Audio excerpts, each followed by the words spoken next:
ఈసారి big boss title చూస్తే శరీర దారుఢ్యంతో కాదు, మనసుతో పోరాడే సీజన్ అనిపిస్తోంది.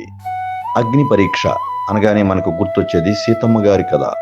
కానీ బిగ్ బాస్ హౌస్లో ఈసారి కంటెస్టెంట్స్ పైన ఏ విధంగా ఈ పరీక్ష పడుతుందో తెలుసా? ఈ సీజన్ థీమ్ ప్రకారం ఎక్కువగా మానసిక ఒత్తిడికి గురిచేసే టాస్క్స్ ఉంటాయట.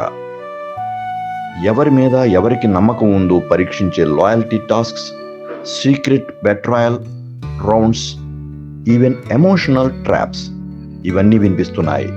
ఇంకా టాప్ రూమర్ ఏమిటంటే హౌస్లోకి కామన్ పీపుల్ ప్రవేశం కూడా సైకలాజికల్ ప్రెషర్ పెంచేలా ప్లాన్ చేస్తున్నారట. అంతేకాదు, గత బిగ్ బాస్ విజేతలు కౌశల్, శివాజీ, అభిజిత్ లాంటి వారు జడ్జెస్గా వస్తారంట. అంటే హౌస్లో ఓ వ్యక్తి కాకుండా పబ్లిక్ రిప్రజెంటేషన్తో వారి తప్పుల మీద అగ్ని పరీక్ష జరగబోతోందా? ఇంతవరకు ఫిజికల్ టాస్క్స్ ఎమోషన్స్ని డామినేట్ చేశాయి. కానీ ఈసారి మౌనం, మాయ, మేధ ఇవే మెయిన్ గేమ్ అయిపోవచ్చని అంచనాలు. ఇది బిగ్ బాస్ కాదు, ఇది అసలైన అగ్ని పరీక్ష. మీ అభిప్రాయం ఏమిటి? ఈ సైకలాజికల్ ట్విస్ట్ BB9ని నెక్స్ట్ లెవెల్కి తీసుకువెళ్తుందా? కామెంట్స్లో చెప్పండి.